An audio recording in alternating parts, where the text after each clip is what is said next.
மதுரையில் 10 நாட்களில் 13 கொலைகள் நடந்துள்ளது எனவும் டைம் பாஸுக்கு எல்லாம் கொலை நடப்பதாக அதிமுக முன்னாள் அமைச்சர் செல்லூர் ராஜு தெரிவித்துள்ளார்.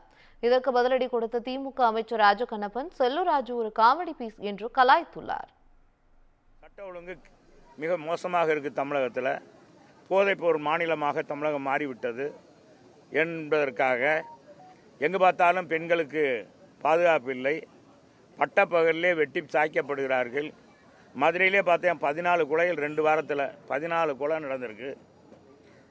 இன்றைக்கி சர்வசாதாரணமாக கொலை பண்ணிக்கிட்டு போய்கிட்டே இருக்காங்க. இன்றைக்கி டைம் பாஸுக்காக கொலை பண்ணுறாங்க, இன்றைக்கி டைம் பாஸுக்காக கொலை பண்ணுறாங்க, இன்றைக்கி டைம் பாஸுக்காக கொலை பண்ணுறாங்க. இப்படியெல்லாம் நடக்குது. தமிழ்நாட்டில் டைம் பாஸ்க்கு கொலை நடக்குதுன்னு சொல்லிட்டு செல்லூர் ராஜு தமிழ்நாட்டில் வந்து டைம் பாஸ்க்கு டெய்லி கொலை நடக்குது. அவர் ஒரு காமெடி மிஸ். அந்த ஹாஸ்டலில் வாடகைலாம் ரொம்ப வெயிட்டிங்கில் இருக்காங்க. ஒரு ஹாஸ்டல் 2 வாடகை. அதான் இப்போ டீச்சர் ரெக்ரூட்மெண்ட் போர்டிலேருந்து முறைப்படி தேர்ந்தெடுக்கணும். அதுக்கு இப்போ எக்ஸாம் நடக்க போகுது. எல்லாம் ஏற்பாடு பண்ணியிருக்கோம். நான் கொடுத்துட்றேன். ஹாஸ்டலில் எல்லாம் கொடுத்துருக்கோம். சமையலரும் போட்டுருவோம்.